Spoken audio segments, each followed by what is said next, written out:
بسم اللہ الرحمن الرحیم قل لا اسألكم علیہ اجرا الا المودة فی القربى آمنت باللہ صدق اللہ مولانا العظیم وصدق رسوله النبي الكريم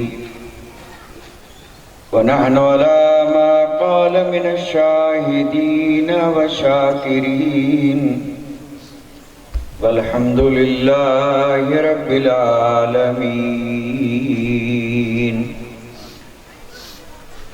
كما قال الله تبارك وتعالى في عظمة شان حبيبه إن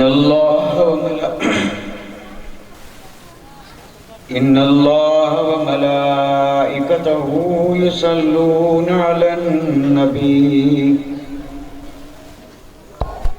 يا أيها الذين آمنوا صلوا عليه وسلموا تسليما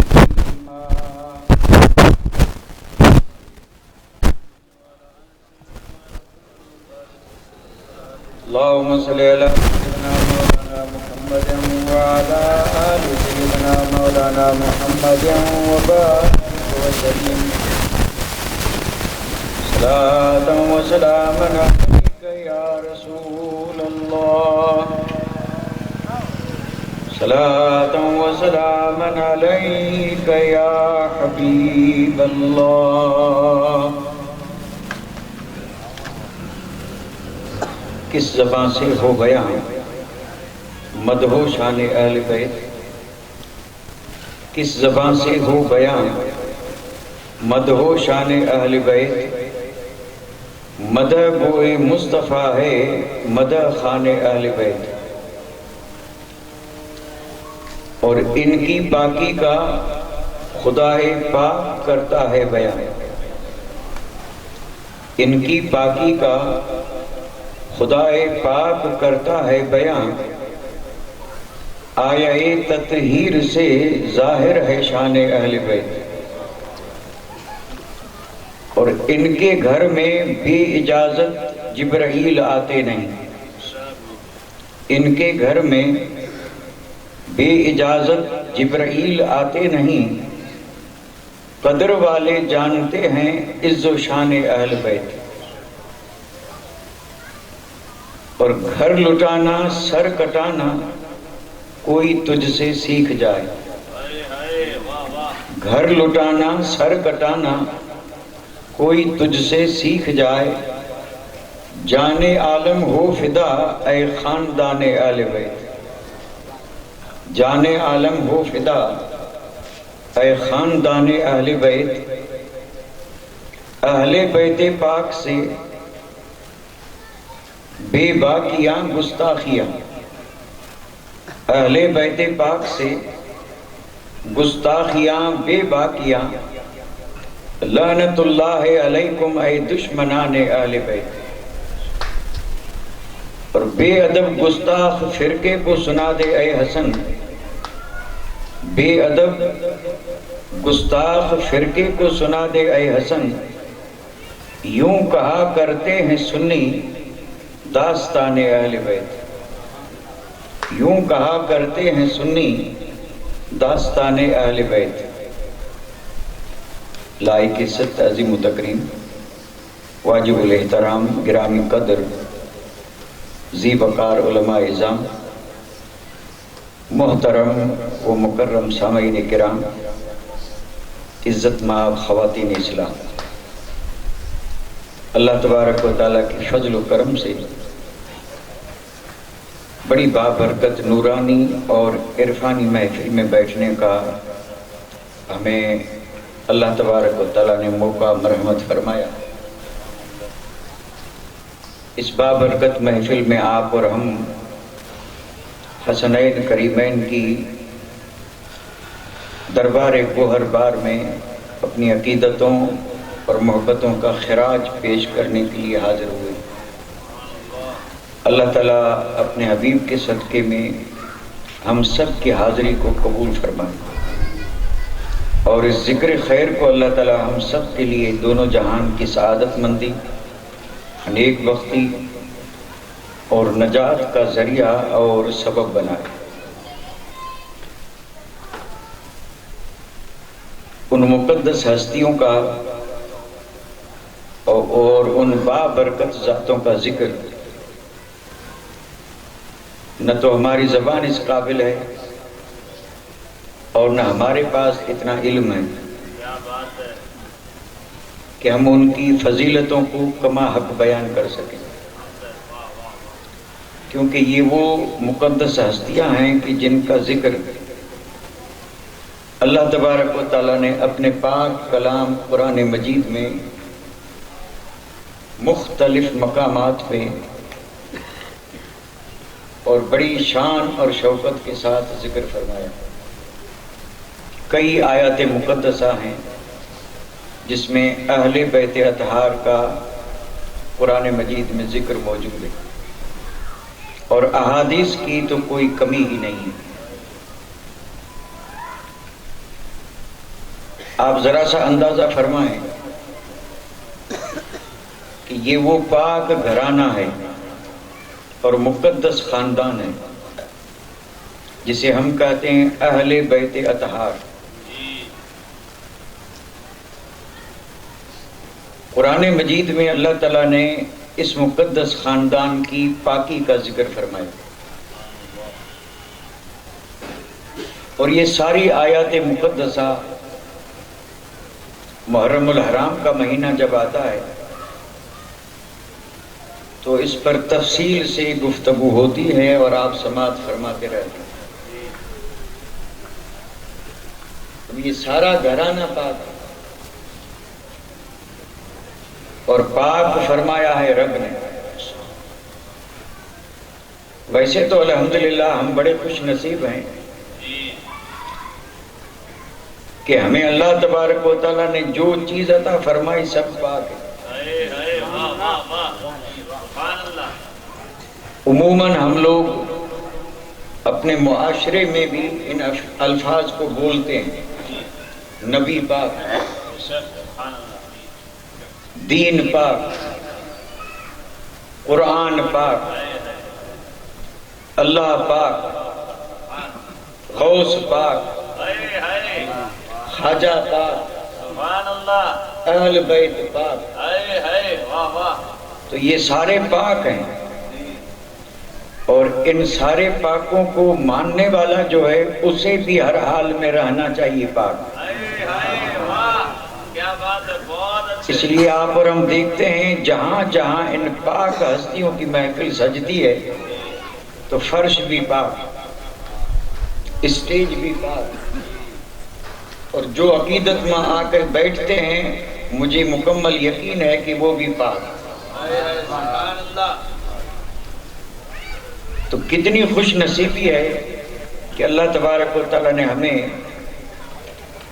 ایسی عظیم نعمتوں سے مالا مال فرمایا، اور پھر یہ کرم والا ایک کرم ہے کہ اللہ تعالیٰ نے ان ساری ہستیوں کی محبت ہمیں عطا فرمائی۔ اس میں سے ہم کسی میں کوئی فرق نہیں کرتے، یہ رب کا بڑا کرم ہے۔ کچھ لوگ ایسے ہیں جو ان میں سے بعض سے محبت رکھتے ہیں، یعنی کچھ سے محبت رکھتے ہیں، کچھ سے نہیں رکھتے، لیکن اہل سنت و جماعت کا بیڑا ہے پار۔ اہل سنت کا بیڑا ہے پار کہ اصحاب رسول نجم ہیں اور ناو ہے عطرت رسول اللہ کی۔ تو یہ خاصہ ہے اہل سنت و جماعت کا کہ آقا نامدار تاجدار مدینہ کی ذات پاک سے جس چیز کی نسبت ہو گئی، ایمان والا ہر اس چیز سے محبت کرتا ہے۔ اگر میں آپ حضرات سے ایک سوال پوچھوں کہ دنیا میں ملک تو بہت ہیں اور ایک سے ایک شاندار ملک ہیں، بڑے، ہریالی والے، باغات والے، زبردست مال والے، دنیاوی اعتبار سے ان ممالک میں کوئی کمی نہیں ہے، لیکن ہمیں ان ملکوں سے کوئی محبت نہیں۔ عرب کا نام لو تو چہرے پہ خوشی کے آثار نظر آتے ہیں، اور مومن کا دل خوش ہو جاتا ہے۔ حالانکہ عرب میں پہاڑ ہیں، ریگستان ہے، پانی کی قلت تھی، باوجود اس کے عرب سے محبت کیوں ہے؟ تو جواب یہی آئیں گے کہ نسبت ہے آقا کی ذات، یعنی ملک عرب سے ہمیں محبت ہے، اور ہر ایمان والے کو ہے، اور ہونی بھی چاہیے، کیونکہ وہ ملک مصطفیٰ کا ملک ہے۔ شہر بہت ہیں، لیکن ہمیں کسی شہر سے اتنی محبت نہیں جتنی مکہ المکرمہ اور مدینہ منورہ سے۔ بھئی کیوں؟ بڑے بڑے شہر موجود ہیں، اور جن کی بڑائی بھی کیا ہے، ضرب المثل ہے، اور ایسے بھی شہر ہیں کہ دنیا والے ان شہروں کو کہتے ہیں عروس البلاد، اور یہ عروس البلاد ہمارے ہند میں ہے۔ بلد مانا شہر، اور عروس البلاد یعنی شہروں کی دلہن، اور یہ نام دیا گیا ہے آپ کی اس ممبئی کو، یہ عروس البلاد ہے۔ بھئی چاہے عروس البلاد ہو یا کچھ بھی ہو، لیکن اس سے محبت تو ہمیں نہیں ہے، کوئی محبت نہیں۔ اور نام لو مکہ المکرمہ کا اور مدینہ منورہ کا، تو نام لیتے ہی ہر مومن کے دل میں تڑپ پیدا ہوتی ہے کہ کاش انہیں دیکھوں، اور وہ دل ہی دل میں دعا مانگتا ہے کہ مولا دکھا دے، دکھا دے خدایا وہ مدینہ کیسی بستی ہے جہاں پر رات دن مولا تیری رحمت برستی ہے۔ عروس البلاد پہ نہیں، مدینے پہ برستی ہے۔ مکہ المکرمہ میں تجلیات اور انوار کی برسات ہے، اور ان شہروں سے محبت اس لیے ہے کہ نبی کے شہر ہیں۔ آل اولاد تو سب کی ہے، لیکن کسی اور کی اولاد سے محبت نہیں ہے، نہ آل سے محبت ہے۔ اگر ہوگی تھوڑی بہت تو اپنی آل سے، اپنی اولاد سے، جو انسان کی ایک فطرت ہے، لیکن باقی کسی کی آل سے، کسی کی اولاد سے محبت کا ہونا یہ ضروری نہیں ہے۔ اور جہاں آئی بات آل نبی کی، تو صرف اہل بیت اطہار کا نام سن کر کے اور آنکھیں ساون اور بھادوں کی طرف برسنے لگ جاتی ہیں۔ تو آخر اس آل اور اس اہل بیت میں ہے کیا؟ تو جواب یہی آئے گا کہ نسبت ہے نبی سے۔ تو ہم تو الحمدللہ انہی نسبتوں کے غلام ہیں، اور بزرگوں نے تو انسان ہے، اس گلی کوچے میں پھرنے والے کتوں کی بھی تعظیم کی، اور ان کے بھی قدم چومے ہیں، کیونکہ نبی کی گلی کا کتا۔ اور تعظیم تو اپنی جگہ پہ بہت پائے کے بزرگ ہیں جو اپنے آپ کو شہر مدینہ کا کتا کہلاتے ہیں، اور اس پر فخر کرتے ہیں کہ اگر انسان نہ ہو کر کے مدینے کا کتا ہوتا تو اس پہ مجھے فخر ہوتا۔ تو الحمدللہ ہم نسبت کے غلام ہیں، اور اللہ تعالیٰ اس نسبت کو سلامت رکھے اور اس غلامی کو بھی سلامت رکھے۔ یہ محفل پاک جو آج منعقد کی گئی ہے، اتنا زبردست نام دیا گیا ہے، یعنی یہ ان ہستیوں کی طرف منسوب کیا گیا ہے۔ میں تو سمجھ رہا تھا کہ آج زبردست مجمع ہوگا، نام کے حساب سے میرا خیال آج یہی تھا کہ غلام ہیں۔ واہ واہ، باقی محفل میں آئیں یا نہ آئیں، لیکن امام حسین کی محفل میں آئیں گے، جی امام حسن کی محفل میں آئیں گے۔ اللہ توفیق عطا فرمائے۔ اہل بیت اطہار کے ذکر کی محفل میں آئیں گے، اور یہ وہ ہستیاں ہیں جن کے بارے میں خود میرے آقا نے ارشاد فرمایا، اور یہ اجمالی طور پہ فرمایا اہل بیتی امان لأہل الارض۔ یہ احسان نہیں تو اور کیا، میرے آقا نے فرمایا میرے اہل بیت جو ہیں یہ ساری زمین والوں کے لیے امن اور سکون کا ذریعہ اور سبب ہے۔ اس حدیث پاک کی روشنی میں اس پرفتن دور میں بھی اگر کہیں امن ہے، کہیں سکون ہے، چین ہے، اور اگر کہیں سلامتی ہے تو یہ صدقہ ہے اہل بیت اطہار کا۔ اگر صرف اسے حدیث پاک کی روشنی میں عرض کیا جائے تو یہ حدیث تو بڑی جامع ہے۔ میرے اور آپ کے آقا نے یہ نہیں فرمایا کہ میرا اہل بیت ایمان والوں کے لیے امن ہے، کیا بات ہے، واہ واہ، بہت اچھے۔ آپ نے یہ نہیں فرمایا ایمان والوں میں بھی کچھ صرف دعوے دار ہیں، ایمان والے نہیں ہیں۔ حقیقت میں سب ایمان والے نہیں ہیں۔ اگر آپ مجھ سے پوچھیں کہ پھر ایمان والے ہیں کون، نماز بھی پڑھتے ہیں، روزے بھی رکھتے ہیں، حج بھی کرتے ہیں، اور سارے عمر بھر دین کے کام کرتے ہیں، اور آپ کہہ رہے ہیں سب ایمان والے نہیں ہیں، سبحان اللہ، سبحان اللہ۔ تو پھر پتہ کیسے چلے کہ ایمان والا ہے کون؟ واہ واہ واہ واہ واہ۔ یعنی اگر یہ دیکھنا ہو کہ یہ صرف دعویٰ کرنے والے سب ایمان والے ہیں یا نہیں، تو میں عرض کر دوں سب ایمان والے نہیں ہیں۔ بالکل حدیث پاک اور قرآن مجید کی روشنی میں فیصلہ عرض کر رہا ہوں۔ دعویٰ بھلے لاکھ کریں، چاہے عرب میں رہیں یا عجم میں، کیا بات ہے، بہت اچھے۔ اور چاہے وقت کے شیخ ہوں یا زبردست علم کے سمندر ہوں، ایمان والے صرف وہی ہیں میرے اور آپ کے آقا کے فرمان کی روشنی میں۔ حضور نے فرمایا جس کے دل میں حسنین کی محبت ہوگی وہی ایمان والا ہے۔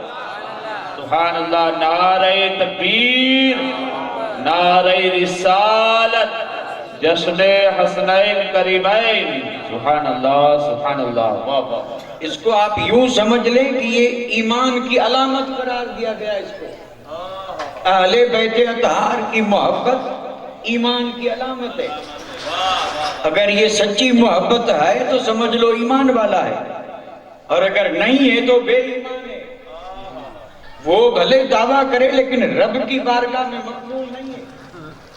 اگر آپ مجھ سے اس پر دلیل مانگیں تو میں یہ کہوں گا کہ یہ اہل بیت اطہار کی محبت اللہ تعالیٰ نے فرض کی ہے۔ کیا بات ہے، واہ واہ واہ واہ واہ، حق ہے۔ یہ جیسے نماز، روزہ، حج، زکوٰۃ فرض ہیں، اسی طرح میرے اور آپ کے آقا کی آل سے محبت رکھنا ایمان والے پہ فرض ہے۔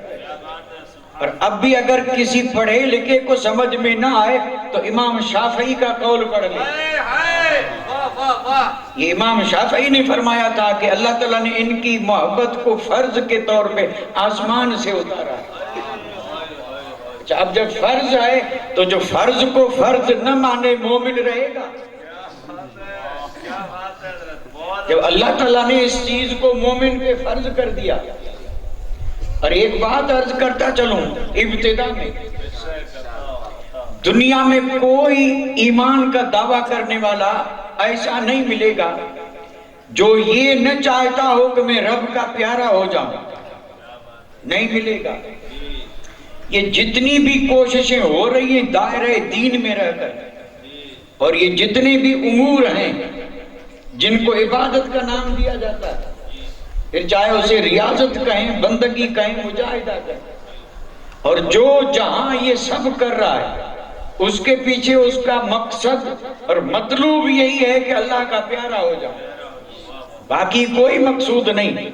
اس سے ولی الگ ہیں، کیونکہ ولیوں کا مقصود رب کی ذات ہے، وہ نہ دوزخ کے ڈر سے اور نہ جنت کی چاہت میں، وہ تو جو کچھ کرتے ہیں وہ صرف رب کے لیے۔ اور جو ایمان والے ہیں، دعویٰ کرنے والے، وہ یہ سب کچھ کر رہے ہیں اس لیے کہ اللہ کے پیارے ہو جائیں، یہی تو مقصد ہے نا سب کا، ہم بھی کر رہے ہیں۔ اور اگر اس پر بھی کوئی سوال کرے کہ پیارے ہو گئے تو ہوگا کیا؟ یعنی اگر ہم اللہ کے پیارے ہو گئے تو ہوگا کیا؟ تو جواب بالکل آسان ہے کہ جنت میں وہی جائے گا جو اللہ کا پیارا ہے. اور یہ سب پیارے اس لیے بننا چاہتے ہیں کہ پیارے بنے جنت میں چلے جائیں. بس یہی ہے مقصد، جنت میں جانا. مقصد یہی ہے جنت میں جانا. اچھا، جنت بنائی رب نے اور بسائیں گے مصطفیٰ. اور ہمارا تو ایمان اور عقیدہ ہے کہ خالق ہر شے خدا سے، وہ مالک ہر شے مصطفیٰ، ہر چیز کا خالق خدا ہے، پیدا کرنے والا اللہ ہے تبارک و تعالی، اور ہر چیز کے مالک مصطفیٰ ہیں. واہ واہ واہ. جانا چاہتے ہیں جنت میں اور چاہتے ہیں پیارے ہو کے جنت میں چلے جائیں. اب میں آپ کی خدمت سے عرض کر دوں، جنت میں بادشاہی کس کی؟ بھئی جنت کے مالک مصطفیٰ ہیں، جنت کی بادشاہی کس کی؟ اب یہ تو ایک الگ چیز ہے کہ جنتیں کتنی اور جنت کی لمبائی کتنی، چوڑائی کتنی، اور ایک مومن کو جنت کتنی ملے گی. یہ عقل جو ہے نا چھوٹی سی ہے، اس میں یہ بات آپ ہی نہیں سکتے. اس لیے ممکن ہے کہ کوئی اس میں پھنس کے رہ جائے. جنت جو ہے نا، جنت اس کے بارے میں ایک قول عرض کرتا چلو، ارض السماوات والارض. یہ سمجھانے کے لیے فرمایا گیا کہ جو رب نے مومنوں کے لیے جنت بنائی ہے اس کی بہاریں نہیں، اس کی صرف لمبائی چوڑائی کے بارے میں فرمایا گیا کہ یہ ساتوں زمینیں ساتوں آسمان ملا لو تو یہ تو صرف جنت کی چوڑائی بنے گی، لمبائی رب جانے. یہ تو صرف اس کی چوڑائی ہے، لمبائی کا یہاں کوئی ذکر نہیں. اور جس جنت کی چوڑائی اتنی ہو، السماوات والارض، یعنی ساتوں زمینیں ساتوں آسمان ملا لو، اور یہ سب مل کر کے جنت کی چوڑائی. اب جنت کا ذکر تو آپ سنتے ہی ہوں گے، اور اگر نہ سنا ہو تو ذرا سنا دوں. اور وہ صرف اس لیے سنا دوں کہ ہم سب جنت کی متمنی ہیں، اور انشاءاللہ جس کے دل میں ذرہ بھر بھی ایمان ہے جنت میں جائے گا. یہ الگ بات ہے، گناہ گار ہے تو سزا بھگت کے جائے گا اور کسی کی سفارش سے جائے گا. تو پھر میرے آقا شفیع ہیں تو شفاعت کیا؟ اور خود میرے آقا نے فرمایا شفاعتی للکبائر من آل امت، یعنی جو کبیرہ گناہ کرنے والے میں ان کی بھی شفاعت کروں گا. کتنا بڑا کرم ہے. تو شفاعت سے جائیں گے، سزا بھگت کے جائیں گے. میں جنت کی یعنی بڑائی کی بات کر رہا ہوں بڑے اختصار سے، یہ بات آئی ہے تو عرض کرتا چلوں. آخری میں آخری جو ایمان والا، ذرہ بھر ایمان والا نکلے گا دوزخ سے، بس یہ آخری ہوگا. اس کے بعد کوئی بھی ایمان والا دوزخ میں نہیں، یہ آخری ہے. اور اس کا ذکر حدیث پاک میں آیا ہے، بڑی یعنی ایمان افروز حدیث ہے. یعنی سارے نکال دیے گئے شفاعت سے، رب کی رحمت سے، اور ذرہ پر ایمان تھا تو اس ایمان کے صدقے میں سزائیں بھگتی، دوزخ میں رہے اور رب نے نکال دیا حضور کے صدقے میں. یہ ایمان ہے. ایمان بڑی زبردست چیز ہے. جو سب سے آخر میں نکلے گا اس کا حال بیان کیا ہے.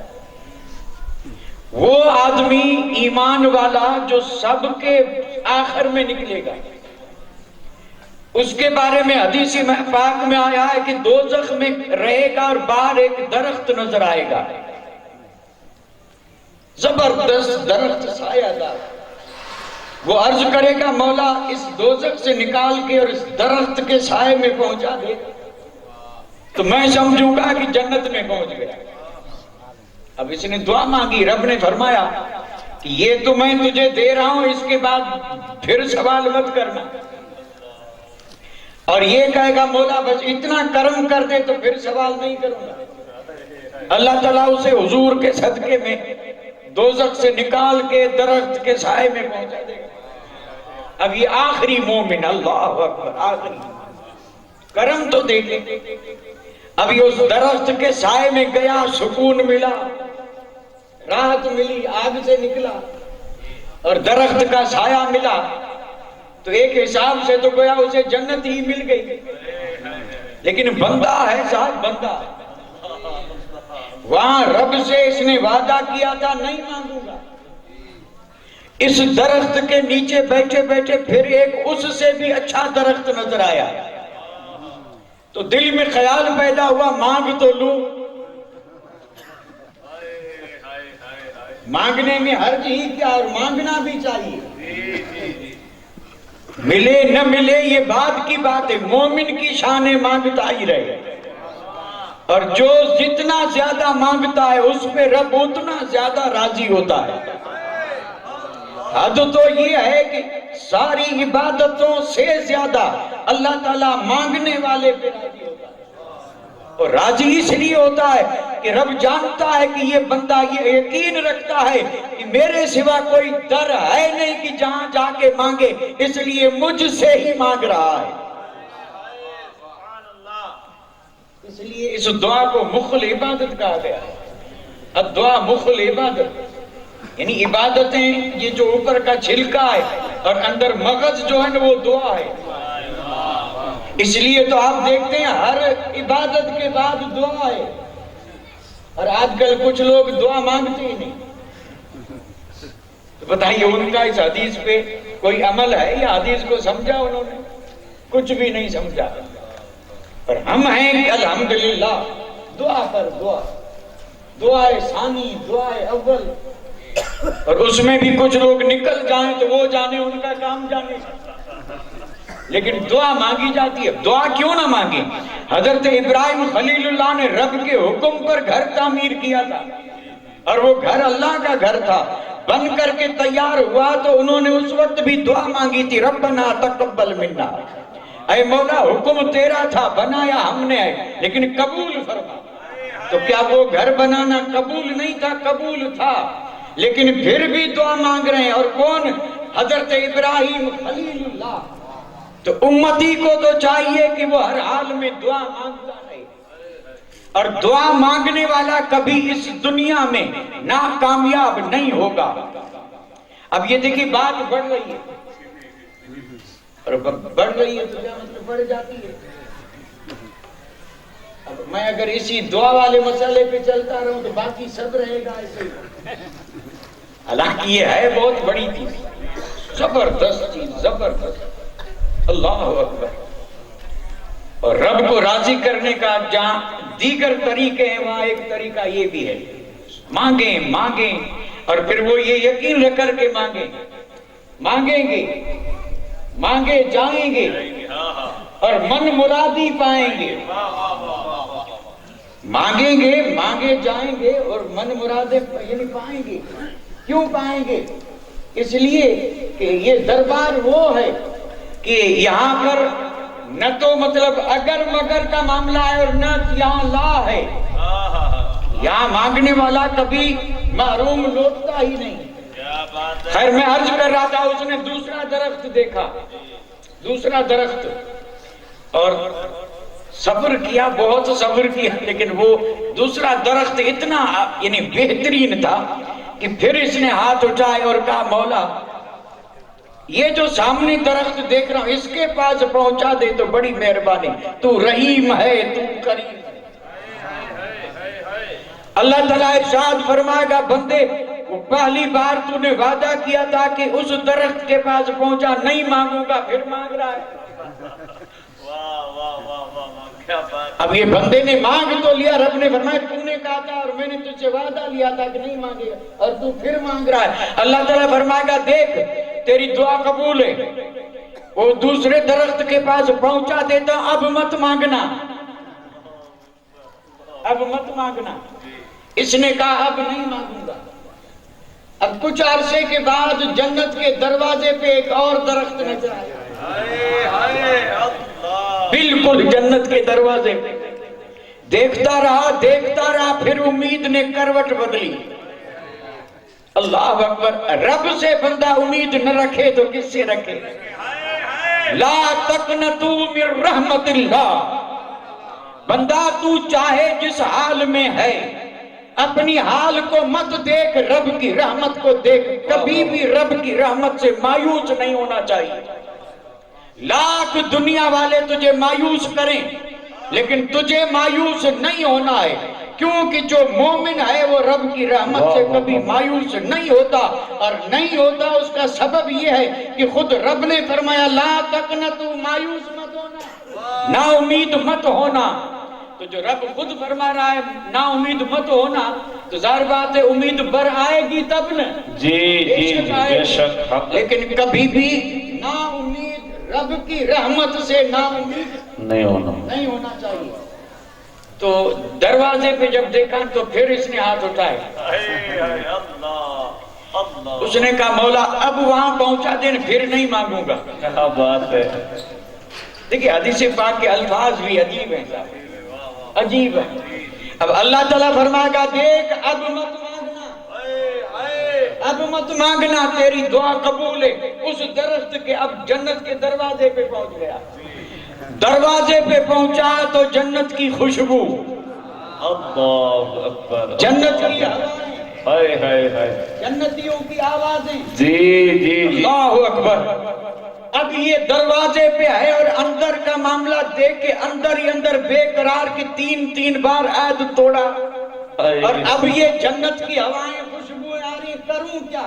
اللہ. لیکن پھر امید نے ڈھارس بندھائی.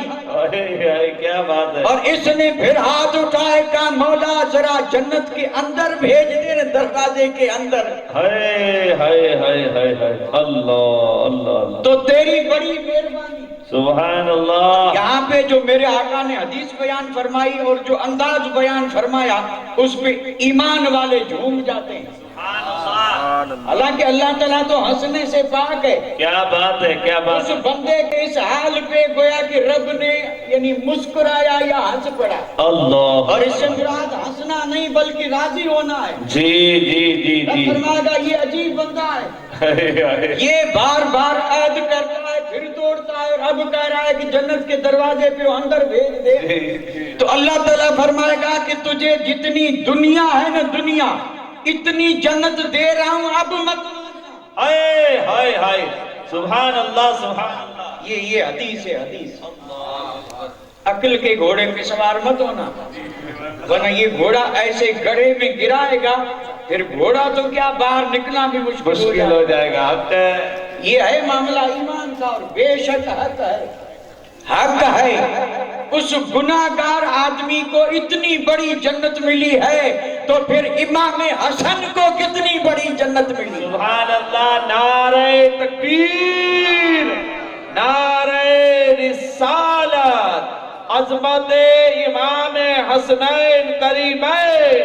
سبحان اللہ سبحان. ہے کوئی جو صدیق اکبر کی جنت کا اندازہ لگا سکے؟ ہائے ہائے. بہت فاروق اعظم، عثمان غنی، مولا علی، محی الدین، معین الدین، یہ جو اللہ کے محبوب بندے ہیں ان کو جو رب جنتیں عطا فرمائے گا. اس لیے تو کہا گیا کہ جنت وہ ہے کہ نہ کسی آنکھ نے دیکھا، نہ کان نے سنا، اور نہ کسی کے دل پہ کبھی اس کا خیال گزرا. وہ ہے جنت. اس لیے تو جنہوں نے سمجھا تھا نا انہوں نے سونا ہی چھوڑ دیا. کیا بات ہے. بہت اچھے بہت اچھے. اس برباد کرنے والے سونے میں رکھا ہی کیا ہے، کیونکہ وہ جانتے تھے کہ جنت، اور یہاں صرف نام سنا ہے. اور واقعی اگر جنت کی حقیقت معلوم ہو اور پھر جو رب کرم فرمائے گا اس کا علم ہو تو کوئی بھی کلمہ پڑھنے والا بے نمازی نظر ہی نہیں آئے گا، نظر ہی نہیں آئے گا. اور اگر اسے یہ پتا چلے کہ یہ کام کرنے سے جنت میں اونچے درجے ملتے ہیں،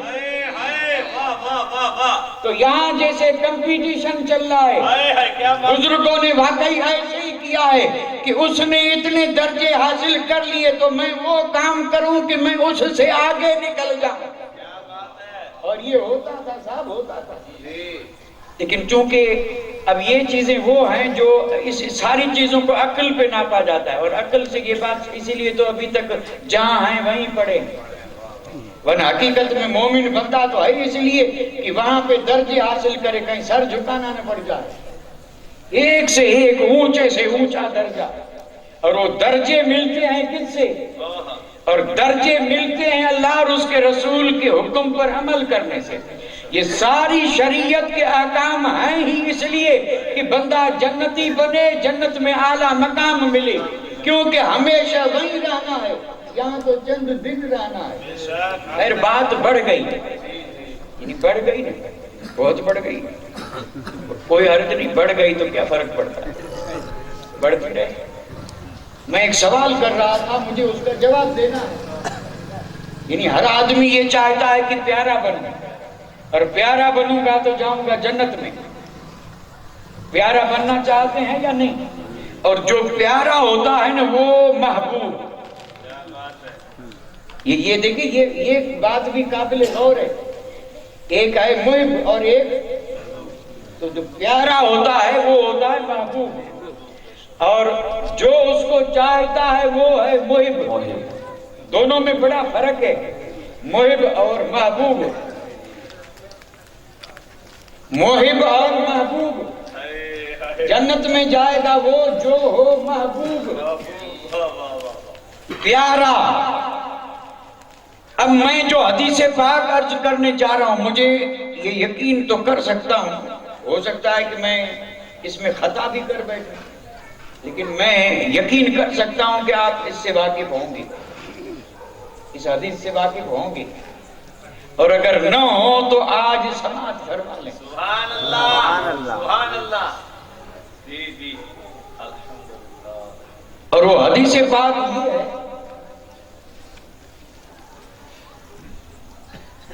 احب اللہ، یہ حدیث کا پہلا جملہ ہے، احب اللہ، اور اس کا معنی ہے اللہ نے محبوب بنا لیا، اللہ نے محبوب۔ اب اس کے آگے کس کو؟ اللہ نے تو محبوب بنا لیا، لیکن کس کو؟ اب اس کا جواب کون دے؟ جواب بھی وہی ذات دے سکتی ہے جس نے یہ مزدہ سنایا، باقی تو کوئی نہیں دے سکتا۔ اور یہ حدیث ہے تو فرمان مصطفیٰ ہے۔ میرے آقا نے فرمایا اللہ نے اسے محبوب بنا لیا، واہ واہ واہ۔ اب یا رسول اللہ کس کو؟ سنیں، بڑے غور سے سنیں، اور اگر کسی کو کوئی شک ہو تو آگے کتاب میں خود نظر سے دیکھیں۔ کیا بات ہے، سبحان اللہ۔ احب اللہ، اللہ نے محبوب بنا لیا۔ یا رسول اللہ آقا ذرا یہ تو بتائیں کس کو؟ تو کس کو کے جواب میں نمازی نہیں، حاجی نہیں، کیا بات ہے، حالانکہ سب پیارے اگر ایمان والے ہیں، مجاہد نہیں، سخی نہیں، ریاضت مجاہد بندگی والا یہاں پہ وہ بھی نہیں، تو پھر ہے کون جس کو اللہ نے محبوب بنا لیا؟ تو میرے آقا نے فرمایا احب اللہ، اللہ نے محبوب بنا لیا۔ جواب سنیں، فرمایا من احب حسینہ، سبحان اللہ، سبحان اللہ، بہت اچھے۔ جس نے بھی امام حسین سے محبت کی، اللہ نے اس محبت کرنے والے کو محبوب بنا دیا۔ سبحان اللہ، نعرہ تکبیر، نعرہ رسالت، عظمت حسنین کریمین، اہل بیت مصطفیٰ کا دامن۔ سبحان اللہ، سبحان اللہ۔ صرف دو ہی جملے ہیں، ہر آدمی یاد بھی کر سکتا ہے، احب اللہ من احب حسینہ۔ جس نے حسین سے محبت کی، اس محبت کرنے والے کو اللہ نے کیا بنا لیا؟ محبوب بنا لیا۔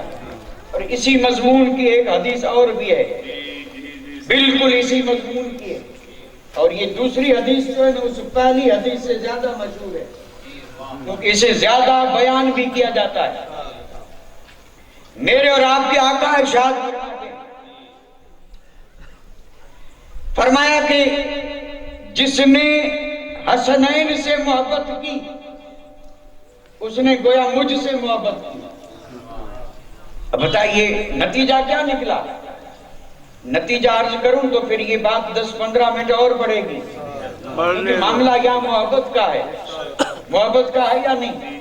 اور اگر دو جملوں میں آپ سے پوچھوں تو آپ نہ بتائیں پھر بھی جانتے سب ہیں، ایمان نام ہے محبت رسول کا، ایمان نام ہے محبت ہے، یعنی اگر رسول کی ذات سے محبت ہے تو ایمان ہے، اور اگر محبت نہیں تو ایمان نہیں۔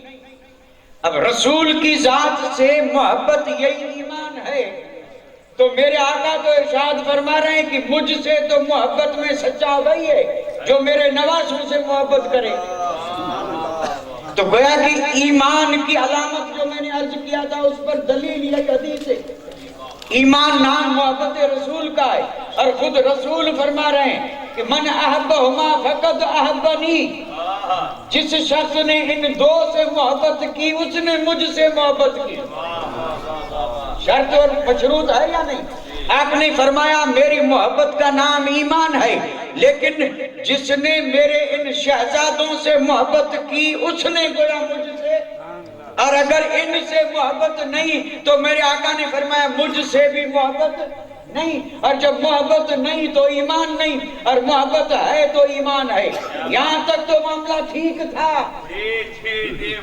آگے معاملہ بدل گیا، آگے معاملہ بدل گیا۔ میرے آقا نے فرمایا من احبہما فقد احبنی، یعنی میرے ان دو بیٹوں کو، حسنین مصطفیٰ کے بیٹے ہیں، اور یہ بھی حدیث سے ثابت ہے اور آیت سے بھی ثابت ہے، پرانی آیت سے بھی ثابت ہے، حدیث سے بھی ثابت ہے، اور اس مضمون کی حدیثیں بھی بہت ہیں۔ اور ایک حدیث وہ ہے جس میں میرے آقا نے فرمایا ہر نبی کا نسب اس کی پشت سے چلا، لیکن فرمایا میرا نسب علی کی پشت اور فاطمہ کے پیٹ سے چلے گا۔ اس لیے دونوں شہزادوں کو کہا جاتا ہے ابن رسول اللہ، اور خود میرے آقا نے منبر پہ ارشاد فرمایا صحابہ کرام کو، فرمایا ہما ابنایا و ابنا ابنتی، فرمایا حسنین کو صرف نواسا ہی مت سمجھنا، فرمایا میں ختم المرسلین ہوں اور میں نبیوں کا سردار ہوں، میں نبیوں کا نبی ہوں، اور یہ دونوں شہزادے میرے بیٹے بھی ہیں اور میری بیٹی کے بیٹے بھی ہیں، گویا نواسے بھی ہیں اور بیٹے بھی ہیں۔ اس لیے میرے اور آپ کے آقا کی اولاد اگر چلی ہے تو حسنین سے چلی ہے۔ واہ واہ واہ، سبحان اللہ، نعرہ تکبیر، نعرہ رسالت، خاندان مصطفیٰ۔ آپ نے فرمایا یہ دونوں یعنی حسنین کریمین، امامین، سیدین، شہیدین، طیبین، طاہرین، کیا بات ہے، بہت اچھے القاب تو اتنے ہیں کہ کتاب بن جائے، اور القاب بھی ایسے ایسے ہیں کہ سبحان اللہ، ریحان یہ من الدنیا، ریحان یہ من الآخرت، صبت النبی۔ اب سنتے تو ہیں لیکن کیا ہے اس سے مراد کیا ہے؟ تو یہ مراد تو تب چلے جب ایک ایک پر ایک تقریر کی جائے۔ کوئی معمولی ذاتیں ہیں کہ جس کو آپ سوچیں کہ بھئی آسان ہے، نہیں، سمجھنا بھی بہت مشکل ہے، سمجھنا مشکل ہے۔ اور اگر آپ سمجھتے ہیں تو میں ایک بند پڑھتا ہوں، ذرا چاروں کے انداز سے بتا دیں کہ سمجھے۔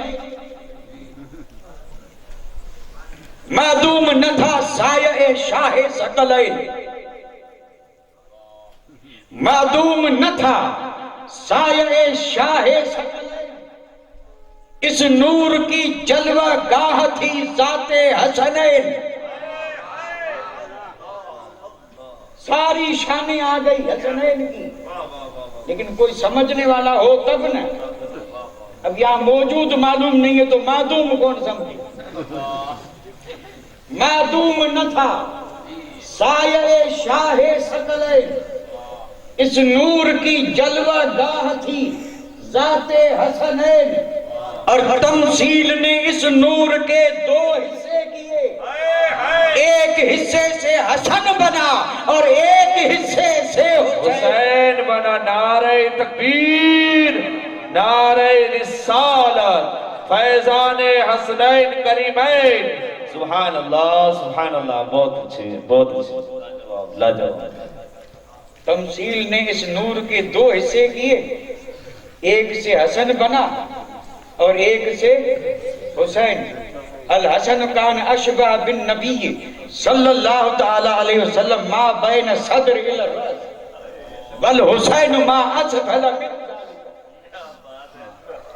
امام حسن مصطفیٰ کے مشابہ تھے سینے سے سر تک، اور امام حسین مشابہ تھے سینے سے پیر تک، اور اس پر حدیثیں موجود ہیں، احادیث کریمہ میں صحابہ میں یہ باتیں ہوتی تھی۔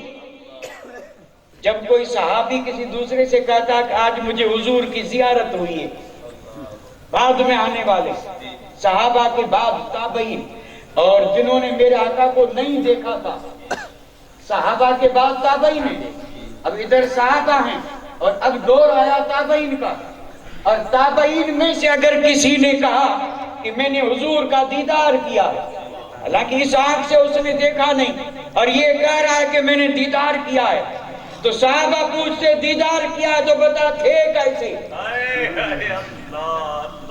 اگر تو نے دیدار کیا ہے تو بتا مصطفیٰ تھے کیسے؟ تو وہ جھوم کر کے کہہ دیتا امام حسن جیسے۔ وہ کہتا میں نے حضور کو دیکھا ہے، اور صحابہ پوچھتے حضور کیسے تھے تو وہ کہتے امام حسن جیسے۔ اس لیے کہ امام حسن حضور کے بالکل مشابہ تھے، بالکل مشابہ تھے، اور یہ دو تصویریں تھیں جو میں نے ابھی بند پڑھا، اس کا میں نے ایک لفظ بھی جو ہے نا اس پہ تشریح نہیں کی ہے، صرف میں نے کہا تھا میں بند پڑھوں گا اور دیکھوں گا کہ آپ کے چہروں پہ تاثرات کیا آتے ہیں، اور تو یہاں تاثر کا سمجھنا بھی میرے لیے مشکل ہو گیا ہے۔ یہ بھی ہے چہرہ ایک کتاب ہے، انسان کا چہرہ بھی ایک کتاب ہے، اور کتاب کو جیسے ہر آدمی نہیں پڑھ سکتا ویسے چہرہ بھی ہر آدمی،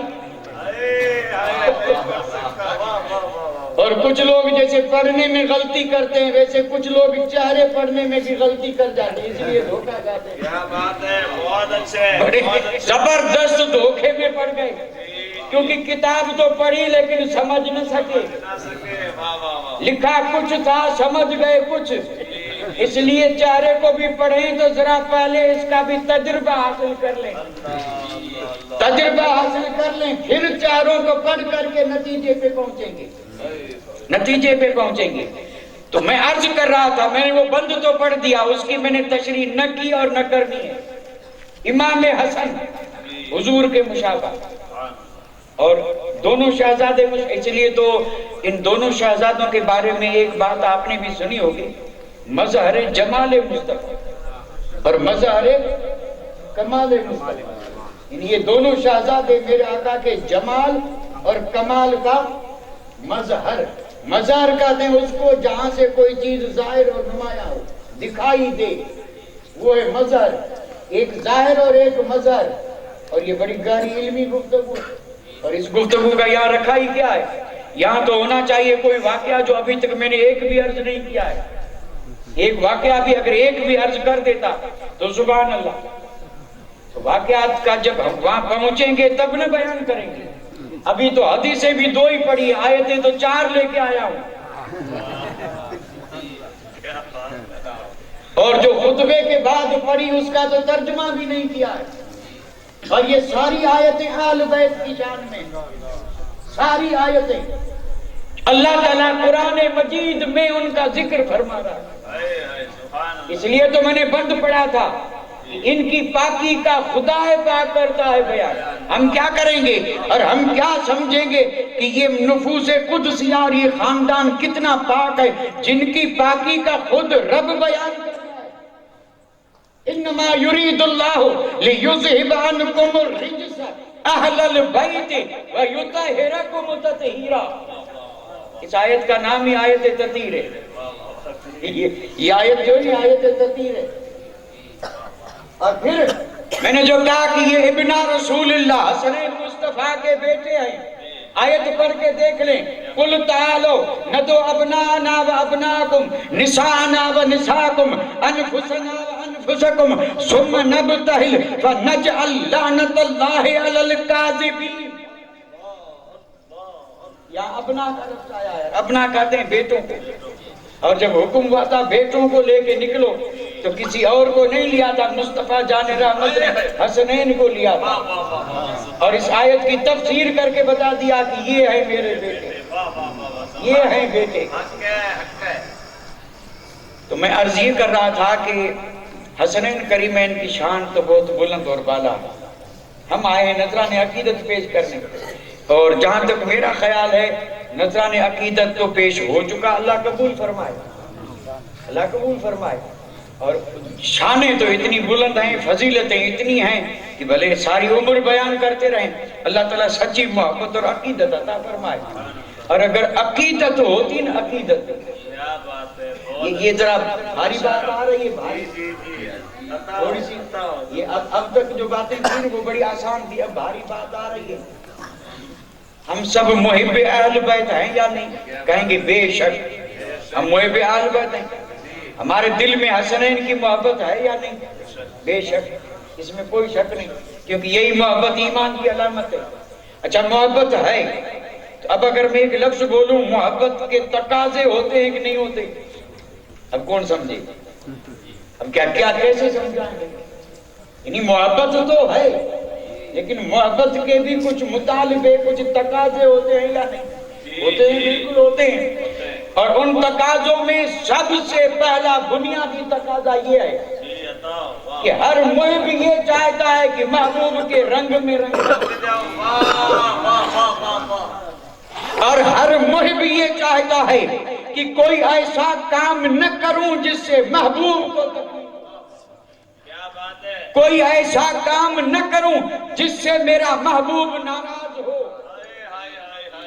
اور اگر یہ دنیاوی فانی محبت بھی ہے، مجازی محبت بھی ہے، تو ہر چاہنے والا اپنے محبوب کو راضی رکھنے کی پوری بھرپور کوشش کرتا ہے، چاہے قرضہ لینا پڑے، اور قرضہ نہ ملے تو چاہے چوری کرنی پڑے، لیکن محبوب کو راضی کرنا ہے۔ اس نے یہ کہا یہ نہیں کروں گا تو ناراض ہو جائے گا، چہرے کا رنگ بدل ہو جائے گا، بولنا چالنا بند ہو جائے گا، معاملہ گڑبڑ، اب اس کو تو راضی رکھنا ہی ہے۔ یہ مجازی محبت ہے، یہ تقاضا ہے، یعنی محبوب کو راضی رکھنا ہی ہے، راضی رکھنا ہی ہے۔ ہم اگر محب ہیں، امام حسین محبوب ہیں، ہم محب ہیں، اہل بیت محبوب ہیں، تو ہونا یہ چاہیے کہ ہم بھی کوشش یہ کریں کہ چاہے جیسے ہو انہیں راضی رکھنا ہے۔ اور اگر ہمارا یہ حال ہے تو سچے ہیں، اور اگر یہ حال نہیں ہے تو آپ بول دیجئے، اتنا بھی نہیں بول سکتے۔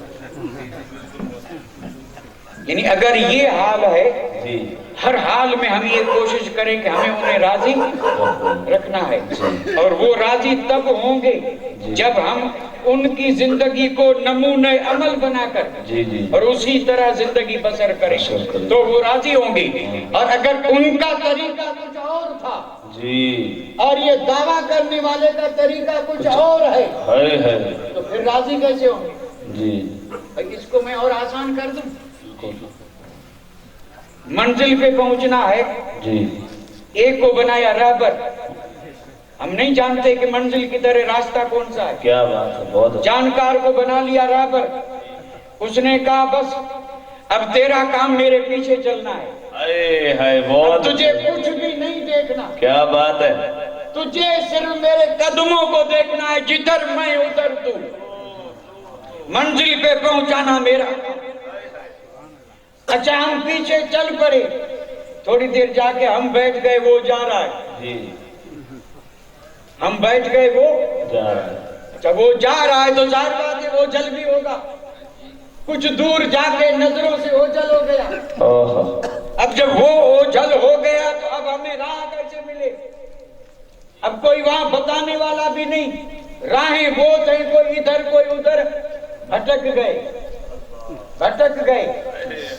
منزل پہ تب پہنچتے جب اس کا پیچھا نہ چھوڑتے اور ہر حال میں اسی کے پیچھے چلتے، کیا بات ہے، اپنے کو اسی کا تابع بناتے اور یہ کہتے کہ تو بیٹھا تو میں بھی بیٹھا، تو ادھر تو میں بھی ادھر، تو ادھر تو میں بھی ادھر، تو نے لٹایا تو میں بھی لٹا رہا ہوں، تو نے کٹایا تو میں بھی کٹا رہا ہوں، تو نے ایک نہیں چھوڑی تو میں بھی نہیں چھوڑوں گا۔ یہ ہے سچی، اور اگر یہ نہیں ہے تو پھر ہے اچھا سچے کا ضد کیا ہے وہ نہیں معلوم؟ جی جی جھوٹی بھاری بات ہے، کوئی نہیں بول رہا ہے، جی جھوٹی بولیں گے کیسے؟ حالانکہ ہے حقیقت، اور میں آپ سے معافی پہلے ہی مانگ چکا ہوں، معذرت پہلے ہی معذرت مانگ چکا ہوں، معاف کریں بات بھاری آ رہی ہے۔ سچوں کا حال یہ نہیں ہوتا، محبت کے تقاضے ہوتے ہیں، اور محبت یہ چاہتی ہے کہ جو محبوب کرے وہی کریں، اور اگر سمجھنا ہو تو صحابہ کی سیرت پڑھ لیں، انہوں نے جب کلمہ پڑھا تو قسم رب کی پوری زندگی من مانی نہیں کی، رنگے رہے اس رنگ میں، اور اسی رنگ کا نام قرآن میں کہا گیا صبغت، اور اسی صبغت اللہ کا معنی ہے دین اللہ، یہ اللہ کا دین، اللہ کا رنگ ہے، اور یہ رنگ لائے تھے مصطفیٰ، اور رنگ چڑھایا تھا صحابہ پہ، اور اسی رنگ میں نکھار پیدا کیا تھا سید الشہداء امام علی مقام۔ سبحان اللہ۔ سچی محبت کی میں ایک مثال دوں، جو سچے ہوتے ہیں نا، بڑی مشہور مثال ہے، امام رضا کا نام تو سنا ہے نا، 12 اماموں میں سے ایک ہیں، 12 امام کے نام تو سنے کہ نہیں سنے؟ اچھا نام نہیں سنے تو اتنا تو جانتے ہیں کہ 12 امام، ان کی فاتحہ بھی تو ہوتی ہے نا، اور پھر چاہے جس نظریے سے ہو، لیکن یہ مروجہ ہے، اور بڑی مشہور ہستیاں ہیں، بڑی مشہور یہ 12 اماموں کی، ان میں کچھ تو ایسے تھے کہ بے ایمان ان کا چہرہ دیکھتے تو دیکھتے ہی پڑھتے لا الہ الا اللہ محمد رسول اللہ، ان کو زبان ہلانے کی بھی ضرورت نہیں پڑتی تھی، اور ایسے بھی تھے کہ وہ دیکھ کر کے کہنے والے کہتے تھے کہ جس کے بیٹے کے حسن کا یہ عالم ہے تو پھر ان کے باپ کے حسن کا عالم کیا ہو۔ سبحان اللہ۔ نعرہ تکبیر، نعرہ رسالت، عظمت مصطفیٰ، عظمت خاندان مصطفیٰ، سبحان اللہ۔ دربار لگا تھا امام رضا کا، بڑا بھاری مجمع تھا، بہت بعد کی بات ہے، بہت بعد کی بات، حالات بدل چکے تھے، اور کچھ لوگ گھس آئے تھے، تو بڑا مجمع دیکھ کر کے ایک صاحب نے کہا امام سبحان اللہ، قربان جاؤں آپ کی عظمت پہ، تو امام نے فرمایا ہوا کیا؟ فرمایا دیکھتے نہیں مجمع کتنا ہے، آپ کے چاہنے والے کتنے ہزاروں کی تعداد میں، آپ سے محبت کرنے والے، چاہنے والے، اتنے چاہنے والے تو پہلے کسی کے نہیں، آپ کے مرید کتنے، چاہنے والے کتنے، امام تھے نا، اس لیے وہ اندر بھی جانتے تھے باہر کو بھی، اور امام حسین امام حسن آج بھی جان رہے ہیں، کیا نہیں جان رہے؟ اچھا شہید زندہ ہیں یا نہیں؟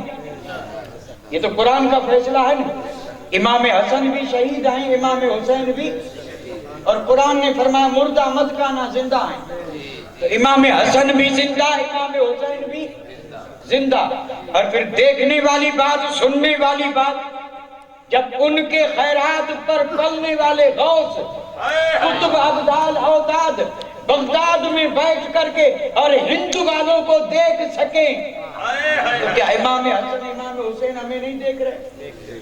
تو ظاہر تو کیا اندر کو بھی دیکھ رہے ہیں کہ سچا کون ہے اور وہ کون ہے، وہ تو نام میں لوں گا ہی نہیں، کیونکہ مجھے یہاں سے بچ کے نکلنا پڑے گا۔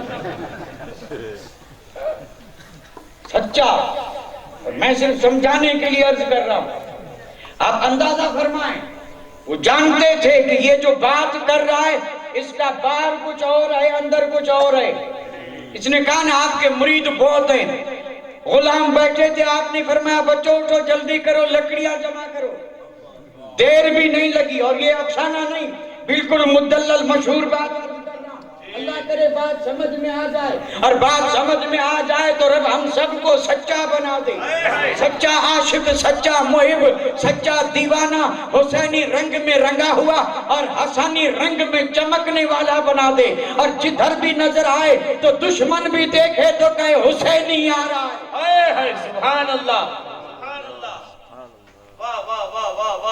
کہ یہ ضروری ہے.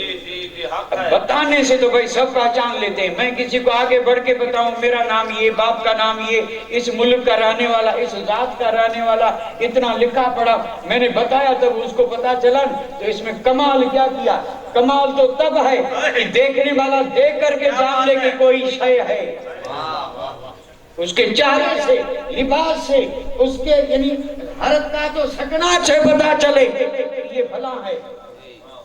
اب اس نے کہا کہ آپ بڑے امام ہیں، آپ نے کرو لکڑیاں جمع کرو. اب لکڑیاں جمع ہوئی اور بڑا جب وہ ڈھیر لگ گیا تو آپ نے پورا آگ لگاؤ.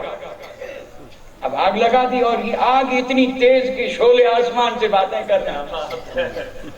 آپ نے اسی سے فرمایا تو نے کہا تھا نا میرے محب بولتے تو بھی ہے ذرا چھلانگ لگا. اگر تو سچا ہے، ماننے والا ہے، تو میں حکم دے رہا ہوں آگ میں کود جا. آگ میں کودنا کوئی آسان ہے کیا؟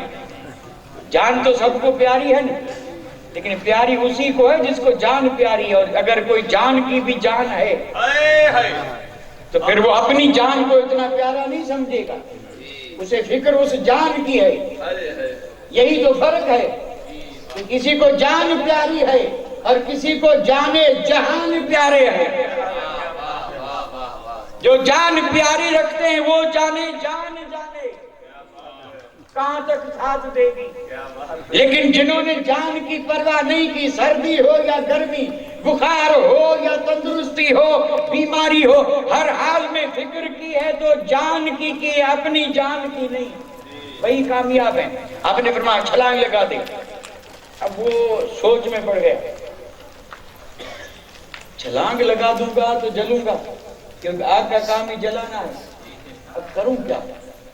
اب یہ کہہ رہا تھا حضرت آگ تو جلائے گی. آپ نے فرمایا جلانا تو آگ کا کام ہے، جلائے گی. اور تو نے کہا تھا نا ماننے والی، تو بھی تو ماننے والا ہے، اور میں نے حکم دیا ہے تو آگ میں چلا. ابھی یہ بات ہو ہی رہی تھی، ابھی بات ہو رہی تھی. سامنے سے ایک دیوانہ آ رہا تھا، امام کا دیوانہ، سچا حسینی، سچا حسینی. نام تھا حضرت ہارون مکی رحمت اللہ تعالی علیہ. اور یہ آ رہے تھے اپنی دھن میں، انہیں کوئی خبر نہیں تھی کہ کیا یہاں ہو گیا. آگ چل رہی ہے، مجمع بڑا ہے، امام بیچ میں بیٹھے ہیں اور مجمع بالکل ساکت اور جامد ہے. اور یہ آئے پتہ کچھ بھی نہیں تھا. اور جب بالکل آگ کے قریب پہنچے تو امام نے کہا ہارون آگ جل رہی ہے، کود جا. قسم رب کی اس نے یہ نہیں دیکھا کہ میری جان بھی کوئی حیثیت رکھتی ہے یا میں جل جاؤں گا. فرمایا امام نے حکم دیا ہے، جان گئی تو یہ لاکھوں جانے دیں گے. ادھر چھلانگ لگائی اور امام نے قرآن پڑھنا شروع کر دیا. فرمایا یا نار کونی بردم و سلام علی ابراہیم، خبردار آگ جلانا مت. اللہ اللہ اللہ. جو ایسا حکم دیتے ہیں وہ جلانے آگ میں جانے کا حکم دیتے ہیں تو آگ کو گلزار بنانا بھی جانتے ہیں. آپ نے حکم دیا آگ گلزار بن گئی جیسے حضرت ابراہیم پہ بنی تھی. کچھ دیر کے بعد آگ تھم گئی، بجھ گئی راکھ، اور بیچ میں آپ مسکرا رہے تھے. لوگوں نے کہا جلے نہیں. فرمایا جلتا کیسے؟ یہاں تو گلاب کے پھول کھلے تھے. یہ گلاب کے پھول کھلے تھے کیونکہ جس امام نے آگ میں جانے کا حکم دیا تھا اس کا حکم آگ پر بھی چلتا ہے، اس کا حکم پانی پر بھی چلتا ہے، اس کا حکم ہوا پر بھی چلتا ہے، اس کا حکم زمین پر بھی چلتا ہے، اور اس کا حکم ماننے والوں پہ نہیں چلے گا. یہ پھر سوال آ گیا، یعنی ہم ایسی ہستیوں کو مانتے ہیں جن کا حکم آگ میں چل رہا ہے اور ہم حکم نہ مانیں. اگر وہ پتھر کو حکم دے تو پتھر مان لے، اور اگر کسی درندے کو حکم دے تو شیر بھی مانے. اور یہ ہیں ہم حسینی، ایک بھی نہیں مان لے. تو اب یہاں حیرت نہیں ہوگی تو اور کیا ہوگا؟ نہ تذکروں کی کمی ہے، نہ محفلوں کی کمی ہے، نہ ذکر کی کمی، نہ آیتوں کی کمی، نہ حدیثوں کی کمی، اور نہ نظر کی کمی، نہ نیاز کی کمی، نہ اسٹیج کی کمی، اور نہ کسی چیز کی کمی تو ہے نہیں. کوئی کمی نہیں ہے. کوئی کمی ہے یا کوئی کمی نہیں ہے؟ کمی ہے جی نہیں ہے تو داڑھی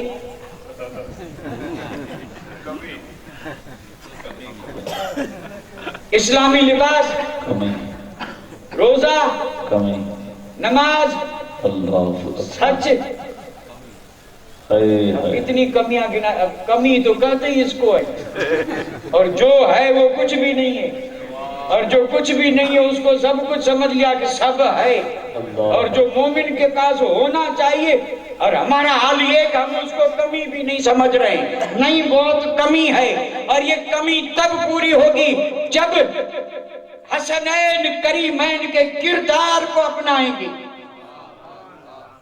ان کا کردار کیا تھا معلوم ہے امام حسن امام حسین نے 25 حج پیدل کیے سواریوں کی کمی نہیں تھی اور ان شہزادوں نے کئی بار ایک بار نہیں بلکہ کئی بار سارا کا سارا گھر رائے خدا میں لٹا دیا ایک چیز بھی نہیں اور آدھا تو کئی بار یہ بالکل تاریخ سے ثابت ہے اور یہ 1000 دینار 2000 دینار یہ تو روز بٹتے تھے روز بٹتے تھے اس لیے تو آج تک مشہور ہے کہ سخاوت تو ہے ہی سیدوں کے گھر کی بولتے ہیں یا نہیں یہاں اگر یہ بولا جائے کہ تھی تو مناسب نہیں رہے گا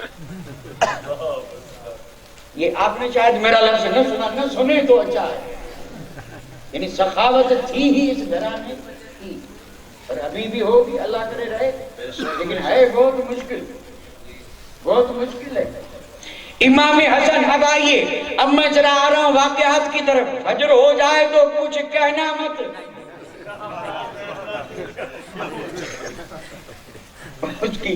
اس کی وجہ یہ ہے کہ مشکل سے تو آپ آتا ہے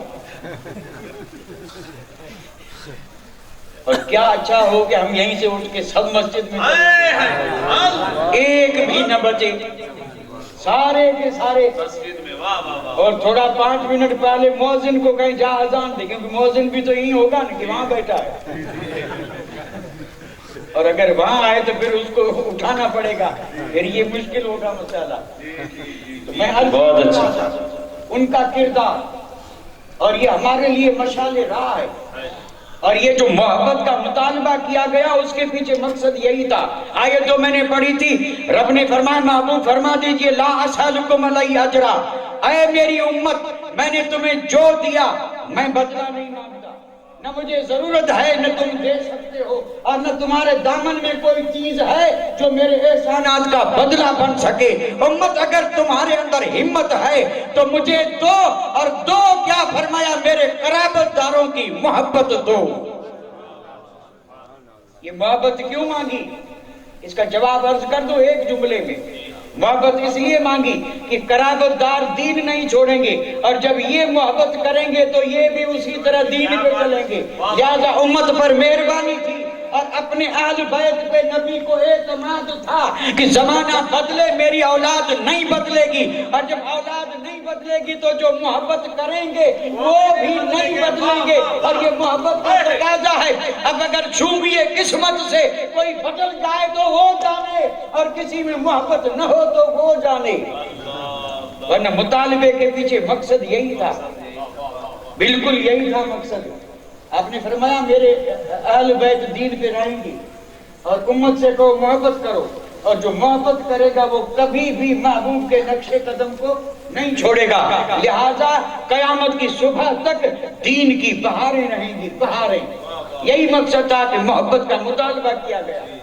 اور کوئی مقصد نہیں تھا تو میں عرض کر رہا تھا آپ چلیں واقعات کی طرف کہ نہیں ابھی وقت نہیں آیا میں صرف ایک بات عرض کر کے اور آپ سے اجازت لے رہا ہوں گھبرانے کی کوئی ضرورت نہیں ہے نہ تو ذکر کا حق ادا ہوگا نہ ہو سکتا مقصد ہے نذران عقیدت اور جن عقیدت مند اور جن سچے امام علی مقام اور سیدنا امام حسن کے سچے محبین نے جو یہ جلسہ سجایا ہے اللہ کرے ان پہ زیادہ نظر کرم ہو اور مزید توفیق ملے کہ ذکر کی محفلیں سجاتے رہیں، رحمتیں برستی رہیں اور ہم سب کے کام بنتے رہیں۔ میں ایک بات حدیث پاک عرض کر دوں، میرے آقا نے فرمایا کہ قیامت تک جو میرے اہل بیت سے اچھا سلوک کرے گا تو میرے آقا نے فرمایا بدلہ قیامت میں دوں گا۔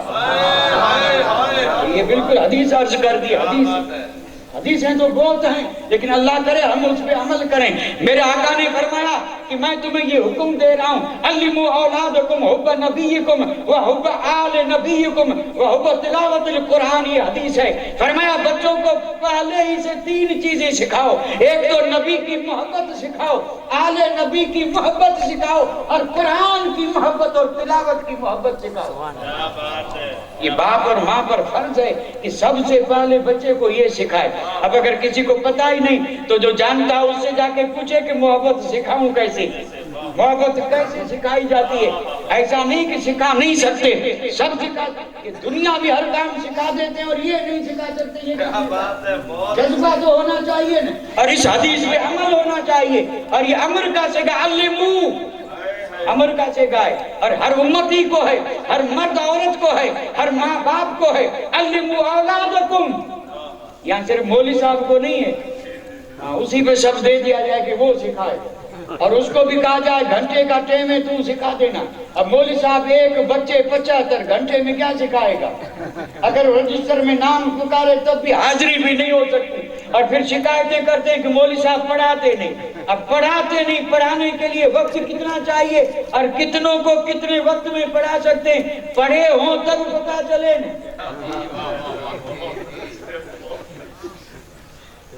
اتنا عرصہ ہو گیا مولوی صاحب کو بچے پڑھے نہیں، بچے پڑھیں کیسے؟ ٹائم 2 گھنٹے، بچے 100، مولوی صاحب 1، اور اب اس کو کیا سب کو حافظ قرآن بنانا ہے۔ ہر چیز کے لیے وقت چاہیے، اور یہ معذرت کے ساتھ عرض کر رہا ہوں اور وقت کی ضرورت ہے، اور میں یہ یہاں جو علمو کی بات آئی تب عرض کر رہا ہوں۔ علمو یعنی سکھاؤ، 3 چیزیں ضرور سکھاؤ، نبی کی محبت، آل نبی کی محبت اور قرآن سے محبت، اور یہ تینوں محبت اگر بچپن ہی سے کسی میں دل میں آ گئی تو انشاءاللہ وہ آگے چل کے غدار نہیں بنے گا، وفادار ہی بنے گا، اور پھر یہ نقش اس کے دل سے کوئی مٹا نہیں سکتا۔ یہ کورا کاغذ ہے، اس میں پہلا نقش جو لکھا گیا وہ محبت رسول کی مہر لگی، آل نبی کی محبت کی مہر لگی، اور اس محبت کی مہر میں رنگ بھر دیا قرآن کی تلاوت نے۔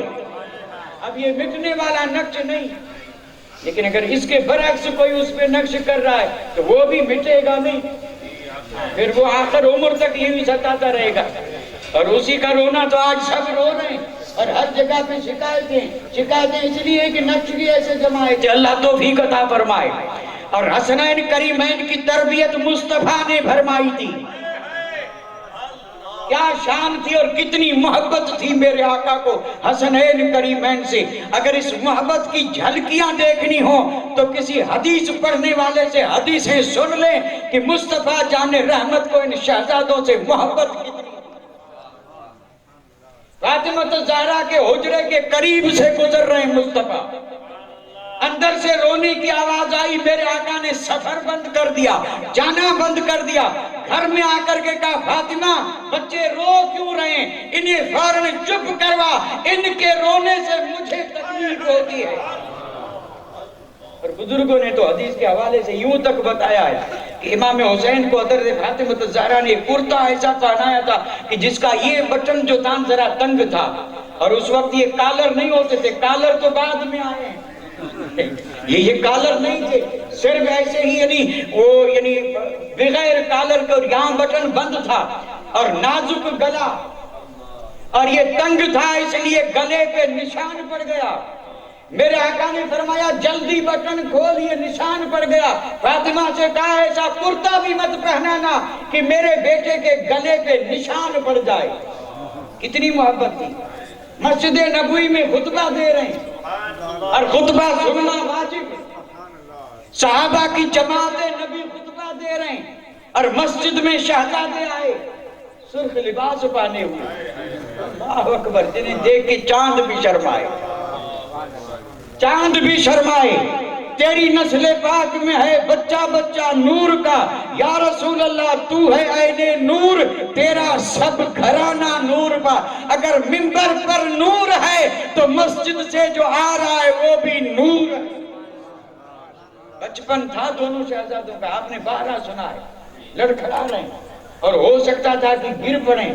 میرے آقا نے خطبہ چھوڑا، منبر سے اترے، صحابہ سے نہیں فرمایا کہ اٹھا کے لے آؤ، بلکہ صفوں کو چیرتے ہوئے شہزادوں تک پہنچے، اٹھایا، گلے سے لگایا اور چوما، اور پھر منبر پر لے کر آگے بٹھایا اور فرمایا اللہم انی احبہما فاحبہما احب من یحبہما۔ واہ واہ واہ حضرت واہ، سبحان اللہ، کیا یہ دعا رد ہوگی؟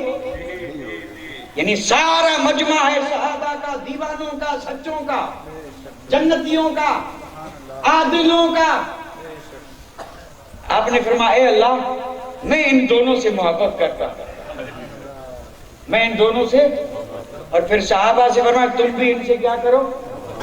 اب یہ تو صحیح تھا۔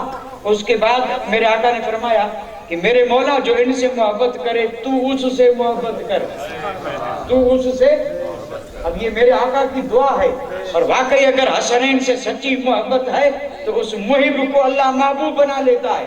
اور حدیثوں میں یہ میں پہلے بھی عرض کر چکا تھا، ہو سکتا ہے کہ وہ حدیث میں پوری نہ کر چکا ہوں، وہاں پر بھی معاملہ یوں ہی بدلا تھا، اور وہاں پر میرے آقا نے فرمایا تھا کہ جس نے حسین سے محبت کی اس نے مجھ سے محبت کی، اور جس نے مجھ سے محبت کی اللہ نے اس سے محبت کی۔ کیا بات ہے، یعنی پہلے ادھر سے تھا اب ادھر سے، یعنی اس نے تو محبت کی حسین سے، اور یہ محبت مصطفیٰ سے تو ادھر سے تھی۔ اب وہاں پر اس آگے نہیں بڑھ رہی ہے، آگے خود رحمت نے بڑھ کے فرمایا کہ جو ان سے محبت کرے اللہ اس سے محبت کرتا ہے۔ تو پتہ کیا چلا کہ واقعی جن کو سچی محبت ہے وہ اللہ کے محبوب ہیں، اور جنت میں وہی جائیں گے جو اللہ کے محبوب ہیں۔ تو دعا کیا مانگیں اس بابرکت محفل میں؟ ہم صرف ایک ہی دعا مانگیں گے، اور وہ دعا یہ ہے کہ مولا سچی محبت عطا فرما، سچی محبت عطا فرما۔ بے شک تیرا کرم ہے کہ تو نے اپنے کرم سے ہمیں محب بنایا، اور ہمیں اتنی بڑی نعمت عطا فرمائی جو یہاں امن دے رہی ہے، اور قبر میں نور دے گی، اور حشر میں سرور دے گی۔ جنت میں جائیں گے تو اسی محبت کے صدقے میں۔ ایمان میں کام تب آئے گا جب یہ محبت ہوگی، نمازیں بھی مقبول تب ہوں گی جب محبت ہوگی، اور نماز بھی قبول تب ہوگی جب نبی کے بعد آل نبی پہ درود پڑھیں گے، تب قبول ہوگی۔ تو درود پڑھتے ہیں تو آل نبی کا خیال نہیں آتا کیا؟ نہیں آتا، یعنی جو سمجھے اس کو، نہ سمجھے اس کو کیا خیال آئے گا؟ اس کو یہ بھی معلوم نہیں کہ کیا پڑھ رہا ہوں، اور اگر یاد ہے تو ورنہ پھر یعنی جو یاد اللہ قبول فرمائے، بس یہی دعا کریں۔ اور کیا سدھارتا تو کوئی نہیں، کئی بار کہہ چکے ہیں لیکن کوئی نہیں آیا کہ ذرا سن لو تو یاد صحیح ہے کہ نہیں، کوئی نہیں، اور آئے گا بھی نہیں، امید کوئی نہیں آئے گا۔ اور نہ کوئی یہ کہے گا کہ دعائے قنوت کیسے ہے۔ حالانکہ حکم ہے دعائے قنوت پڑھنے میں کتنی فضیلتیں، دعائے قنوت پڑھنے والا گویا کہ زندگی سے ہاتھ اٹھا کے اور اب سویا ہے کہ موت بھی آ جائے تو سیدھا جنت میں۔ یہ تیاری ہے، تیاری آخری دعائے قنوت میں اگر ترجمہ کیا جائے تو الحمدللہ ایمان میں تازگی آ جائے۔ دعائے قنوت ہے اس لیے، اور دعائے قنوت پڑھ کے بندے نے زندگی سے مایوسی، اب اگر سو گیا موت بھی آ گئی تو گویا کہ کلمے پہ جا رہا ہے، تیاری سے جا رہا ہے، اور یہ جائے گا بعد میں، فرشتے رحمت کے پہلے آ جائیں گے کہ تو تیاری سے آ رہا ہے تو ہم بھی انتظار نہیں کروائیں گے، دروازے کھلے ہیں تیرے لیے۔ اللہ ایسی زندگی عطا فرمائے۔ تو حسنین کریمین مصطفیٰ جان رحمت کے اتنے پیارے، اتنے پیارے، سجدے میں اور پیٹھ پہ بیٹھے، کئی بار آپ اور ہم سن چکے ہیں۔ یعنی امام حسن، امام صحابہ کو میرے آقا نماز پڑھا رہے ہیں، اور یہ حجرہ فاطمہ سے نکلے شہزادے امام حسن امام حسین پیکر نور، میرے آقا سجدے میں گئے اور یہ پیٹھ پہ سوار، اور اب میرے آقا سجدے سے سر ہی نہیں اٹھا رہے جب تک نہ اتریں، اور جب اترے تو آپ نے سجدے سے سر اٹھایا۔ اور بعض حدیثوں میں یہ بھی آیا ہے کہ میرے آقا سجدے ہی میں ان کو پیٹھ سے اتار کے نیچے بٹھاتے، پھر سجدے کرتے، اور پھر رکوع پڑھ کے دوسرے سجدے میں جاتے تو پھر سجدے میں آ جاتے. کتنا پیار تھا حسنین کریمین سے. اور یہ صرف مسجد ہی کی بات نہیں، اس پیار کا اظہار آپ نے پورے شہر میں بھی، بازاروں میں بھی کیا تھا. اور وہ یوں کیا تھا کہ بٹھایا کندھے پہ، زلفیں پکڑا دی، اور صحابہ کے مجمع میں باہر گھوم رہے ہیں. بچوں سے پیار گھر میں کیا جاتا ہے، اور بازاروں میں لے کے گھومنے والے بہت کم ہوں گے، لیکن جو ہوگا تو وہ اسی ارادے سے ہوگا کہ آقا کی سنت پہ عمل ہو جائے. اب اس سنت پہ کون، بڑی بڑی سنتوں پہ نہیں ہو رہا ہے، اس پہ کون عمل کرے؟ لیکن ہے، یہ بھی سنت ہے، یہ بھی سنت ہے، اس میں کوئی شک نہیں. سنت سمجھ کر کے کوئی کر رہا ہے تو اس کا بھی ثواب ملے گا، ثواب ملے گا. اولاد سے پیار کرنا، سبحان اللہ، میرے آقا کی سنت ہے اور کرنا بھی چاہیے. لیکن یہاں عجیب انداز ہے، میرے آقا گھر سے نکلے ہیں اور فاطمہ الزہرا حجرے سے شہزادوں کو بلایا، کندھے پہ بٹھایا، بازار میں جا رہا ہے. کیا نہیں گئے تھے بازار میں؟ وہ حدیث پاک بالکل اس پر ثبوت فراہم کر رہی ہے. گھر سے نکلے، کندھے پہ شہزادہ سوار ہے، سامنے کوئی صحابی آ رہا تھا. اس صحابی نے جب یہ منظر دیکھا تو اب وہ شہزادے سے کہہ رہا ہے، نعم المرکب رکبت یا غلام، اے شہزادے کتنا شان والا تو ہے، کیسی سواری پہ سوار ہے. یہ صحابی کا فرمان ہے، کون سمجھ سکے اس کو؟ سواری اور سوار یہ صرف الفاظ ہیں جو عربی زبان میں بولے جاتے ہیں، لیکن سواری کسے کہتے ہیں، سوار کا کام کیا ہوتا ہے، اس کی تشریحات الگ الگ ہے. جی سواری اور سوار. اور یہاں تو ہم سواری سوار تو اب تو کوئی سمجھتا ہی نہیں، کیونکہ اب وہ سواریاں بھی نہیں رہی. اس صحابی نے کہا نعم المرکب، کتنی اچھی سواری ہے، رکبت یا غلام، اے شہزادے تو جس پہ سوار ہے. اور آپ سوار بھی تھے مصطفیٰ کے کندھے پہ، اور پھر مصطفیٰ کے مقدس زلف ہاتھ میں تھے. وہاں پر بزرگ بیان فرماتے ہیں کہ شہزادوں نے ضد کی تھی کہ اونٹ پر جب سوار ہوتے ہیں تو سوار کے ہاتھ میں نکیل مہار ہوتی ہے، اور یہاں میرے ہاتھ میں نکیل اور مہار نہیں. آپ نے فرمایا زلف پکڑ لے. یہ ہے پیار. اور اسی سے اندازہ لگا لیں کہ شہزادوں کا مقام کتنا بلند ہے. جب صحابی نے کہا نعم المرکب رکبت یا غلام، تو میرے آقا نے ارشاد فرمایا سواری دیکھی ذرا، سوار بھی تو دیکھ. آپ نے فرمایا تو نے یہ فیصلہ کیا کہ سواری کتنی عظیم ہے، فرمایا سواری تو دیکھی لیکن اس پر جو سوار ہے اسے بھی تو دیکھ. سبحان اللہ. نعرہ تکبیر، نعرہ رسالت، عظمت حسنین کریمین. سبحان اللہ، سبحان اللہ. بہت تو یہ ساری محبتوں کا اظہار فرما کر کے میرے آقا نے اپنی امت کو گویا کہ یہ یعنی جسے کہا جائے کہ درس، یہ وہ ہستیاں ہیں جن سے میں محبت کر رہا ہوں، مجھ سے کائنات محبت کر رہے، رب محبت کر رہا ہوں، اور میں ان سے محبت کر رہا ہوں. لہذا ہے میرا کلمہ پڑھنے والوں، اگر ایمان بچانا ہے تو تم بھی اسی طرح ان سے محبت کرنا. احبوہما، ہاں اگر محبت کرو گے تو اللہ تمہیں اپنا پیارا بنا لے گا. اس لیے میں صرف آخر میں ایک ہی جملہ عرض کر کے آپ کی اجازت لے رہا ہوں.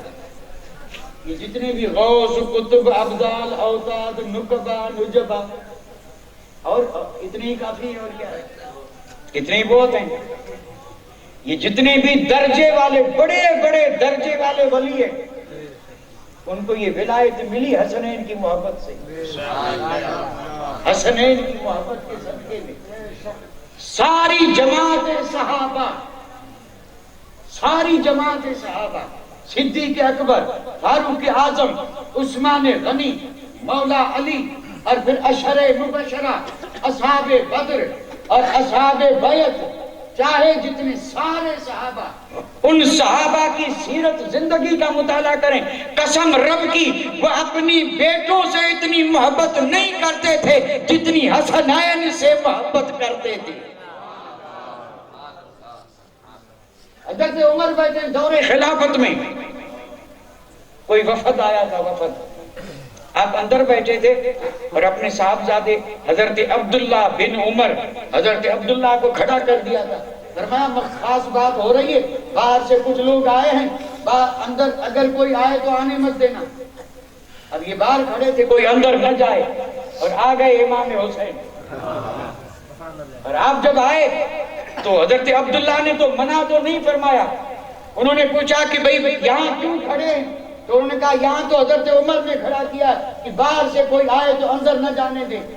تو آپ نے حضرت عبداللہ نے روکا نہیں، حضرت امام حسن یا امام حسین خود چلے گئے، اندر نہیں گئے، اور اندر نہیں گئے۔ اب وہ مجلس برخاست ہوئی، اور جب حضرت عمر باہر آئے تو حضرت عمر نے فرمایا کوئی آیا تو نہیں تھا؟ تو انہوں نے کہا شہزادہ آیا تھا۔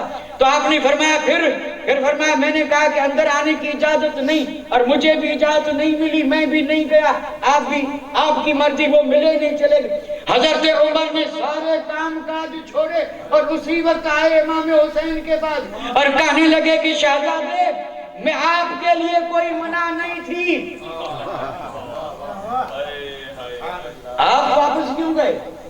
اور حضرت عمر نے اس وقت جو جملہ بولا تھا، ایسے کئی مواقع آئے تھے، انہوں نے فرمایا ہمارے سروں پہ جو بال ہو گئے وہ صدقہ آپ کا ہے۔ سبحان اللہ، یہ دربار جو ملا ہے عمر کو، یہ صدقہ آپ کا ہے، اور یہ مسند، یہ مرتبے، یہ مقام، یہ صدقہ آپ کا ہے۔ اور پھر ایسی کئی باتیں بھی ہوئی تھی۔ حضرت عبداللہ جو حضرت عمر کے بیٹے ہیں، انہوں نے جب ایک بار یہ کہا تھا کہ مجھے کم دے رہے ہیں، ان کو زیادہ دے رہے ہیں، بچے تھے نا بچے، حضرت عمر نے مال تقسیم کیا اور امام حسن امام حسین کو ذرا زیادہ دیا اور اپنے بیٹے کو کم دیا، تو بیٹے نے کہا انہیں زیادہ اور مجھے، تو آپ نے جواب میں کیا فرمایا تھا کہ ذرا ہوش اور سنبھل کر کے بات کر، کہاں تو اور کہاں وہ۔ اور پھر حضرت عمر نے جو گفتگو کی تھی، اللہ اکبر، وہ تو بیان کرنے والی بھی کوئی ایسی زبان اور سمجھنے والا بھی ایسا ہو۔ آپ نے فرمایا عبداللہ مقابلے کی بات کر رہا ہے، دنیا میں کوئی ان کا مقابلہ نہیں کر سکتا، اگر مقابلہ کرنا ہے تو لا ان کی نانی جیسی نانی۔ اب آپ نے جب گنوانا شروع کیا، فرمایا ان کے باپ جیسا تیرا باپ ہے؟ اب حضرت عبداللہ کیا کہیں؟ فرمایا ان نانا جیسا تیرا نانا ہے؟ اللہ اکبر، یہ جتنے بھی قرابت دار تھے جو آل بیت پاک ہیں، حضرت عبداللہ نے کہا ابو معافی فرما دیں، ان کے قدموں کی خاک جیسا بھی میرے پاس کوئی نہیں ہے، کیونکہ ان کے والد علی ہیں، ان کی ماں فاطمہ ہے، نانی خدیجۃ الکبریٰ ہے، نانا محمد مصطفیٰ ہیں، ماموں یہ ہے، چاچا یہ ہے، فلاں فلاں خاندان نبوت کے نام گنوائے، اور یہ وہ جو تھے نور کی تصویریں، کہاں سے لاتے ایسے؟ تو سارے صحابہ اتنی محبت کرتے تھے، حضرت صدیق اکبر تو شہزادوں کو اٹھا کے سینے سے لگاتے تھے، اور حضرت علی کی موجودگی میں کہتے تھے علی یہ تو میرے نبی جیسا ہے، یہ شہزادہ تو میرے۔ اب یہ کیا تھا، سارے صحابہ بے انتہا محبت فرماتے تھے۔ اللہ تعالیٰ ان کے صدقے میں ہمیں سچی محبت عطا فرما دے۔ وقت اگر زیادہ ہو تو معذرت خواہ ہوں، اور مجھے تو خیر پتہ بھی نہیں چلا کہ وقت ہوا کتنا، لیکن لگ رہا ہے کہ وقت ذرا زیادہ ہو گیا ہے اور ہو جاتا ہے، حالانکہ نہیں ہونا چاہیے لیکن ہو جاتا ہے۔ یہ اب میری طرح کمزوری ہو گئی ہے، کمزوری کی وجہ سے ہو جاتا ہے، اور اگر ہو گیا ہو تو معافی چاہتا ہوں، لیکن اللہ کرے کہ یہ قبول ہو جائے اور ان کرم والی درباروں سے ہم پہ کرم کی برسات ہو جائے۔ اس امید پہ محفل سجائی ہے کہ محشر میں شفاعت کریں گے۔ ہمارے دامن خالی ہیں، اور وہاں پر اگر کوئی دامن ہمیں بچائے گا تو انشاءاللہ حسنین کریمین کا پاک دامن بچائے گا، اور انہی کے صدقے میں انشاءاللہ، لیکن اللہ کرے سچے ہو جائے۔ وما علینا الا البلاغ، وآخر دعوانا ان الحمد للہ۔